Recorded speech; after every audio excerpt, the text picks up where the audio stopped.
Hi, my name is Nicholas, and I'm here with. And today we're going to discuss on UFC 257 that was taking place Saturday night in Abu Dhabi. Dustin Poirier shocked the world and knocked out Conor McGregor in the second round. During our discussion, we will give out our opinion on certain topics around the UFC. My first question to you guys is, how will this loss for Conor McGregor impact his MMA legacy, and what's up with his future? For starters, the Conor McGregor fight was really shocking. The fight shocked everyone because Conor was the clear favorite, and I saw that if you were to make a bet on the fight and bet it on the underdog, who was Poirier, you would have been rich. You would have been rich and made a lot of money. I saw that if you were to bet on a Poirier, only $2, you would have made up to $290. So it was really shocking, and it disappointed a lot of people.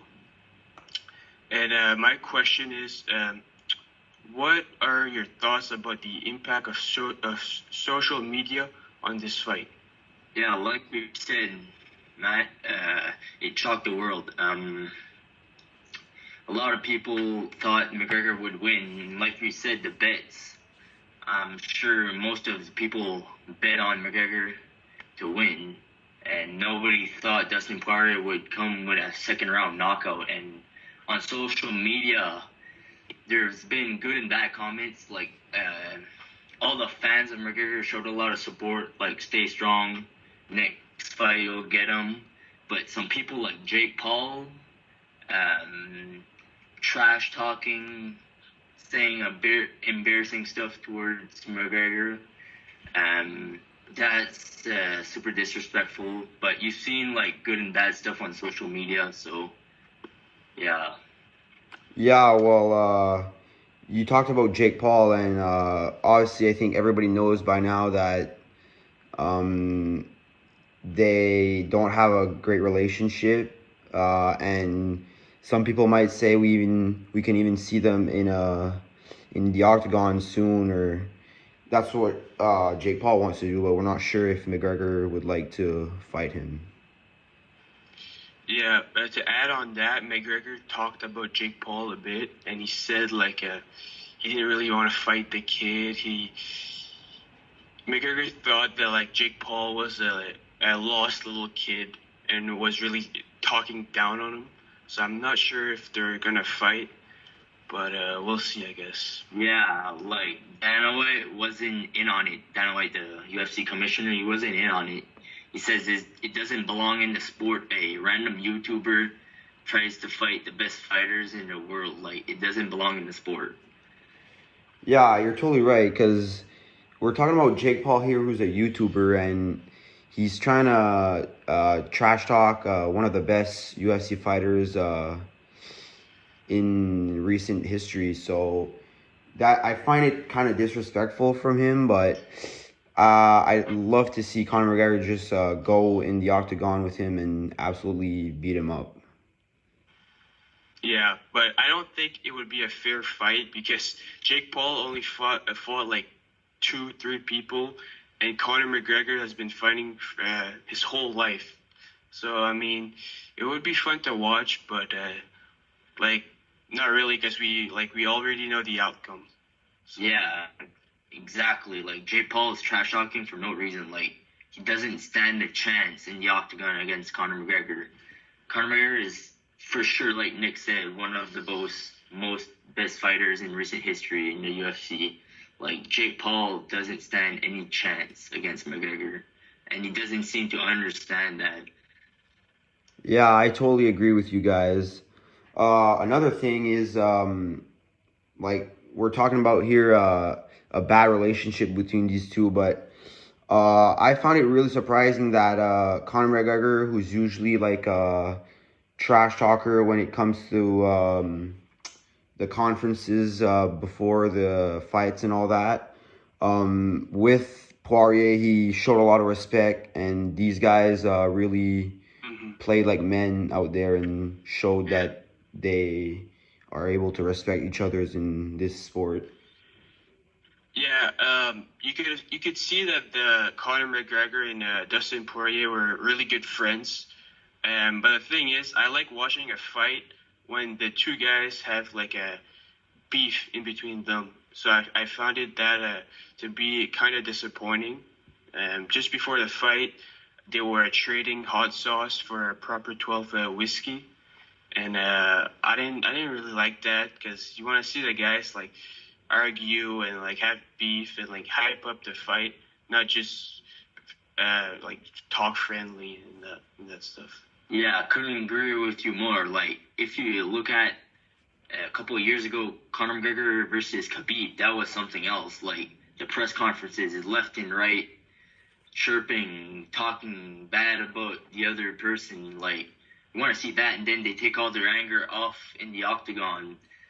It entertains the world, but like you said, Dustin Poirier and Conor McGregor, they're basically friends. They shook hands, no problem. They wasn't mad at each other. They didn't want to hurt each other.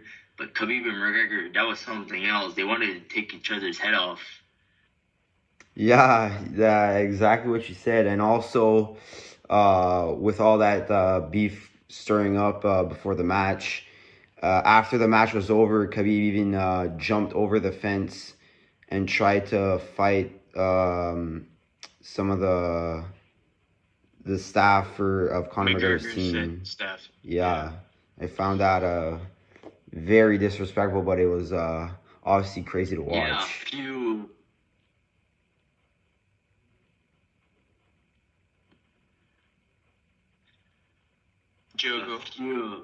a few of Khabib's staff actually got arrested that day. So yeah, and also crazy fact when Khabib was on the bus with his whole team, and McGregor walked in on them and with a chair or something and threw the chair in the bus and broke a window and injured some people.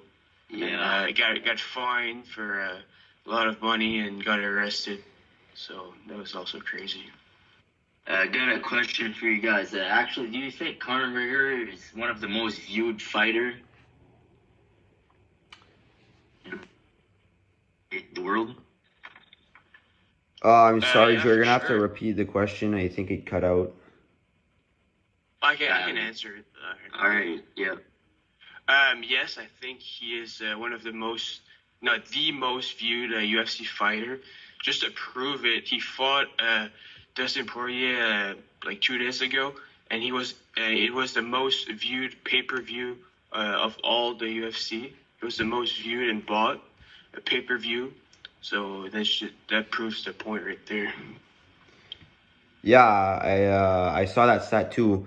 Another question is, do you guys think McGregor and Poirier are gonna fight again since they fought back in 2014 and McGregor won the first fight? So now Yeah, they're gonna have to have a deciding definitely. one.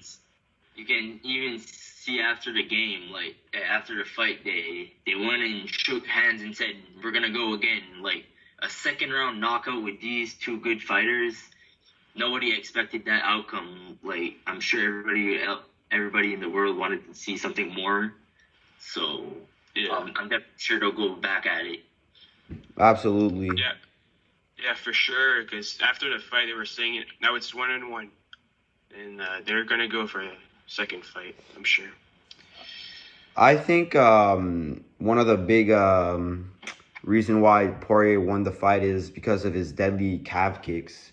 Conor even said after the fight that he talked to Poirier and told him that he broke his leg on a kick towards his leg, and you could really hear during the fight that it sounded very painful, and Conor tried to shake it off, but the pain wasn't durable. Yeah, during the fight, you could see that Conor was doing really well, but the thing is, Dustin was beating his right leg up. His calf was red. It was swollen. You could see it was cramping up, and after a while, he just couldn't move well, and just Dustin took advantage of that and TK'd him. Yeah, no, definitely. His leg was he had trouble with his leg during the fight, and then I'm sure it had an impact on the TKO by Dustin Poirier. And even after the fight, Conor McGregor was walking with a cane to exit the stadium. Like he struggled to walk. His leg was hurt pretty bad. To conclude, the Conor McGregor versus Dustin Poirier was a great fight, and I'm sure everybody in the world would like to see it again. Thanks for listening.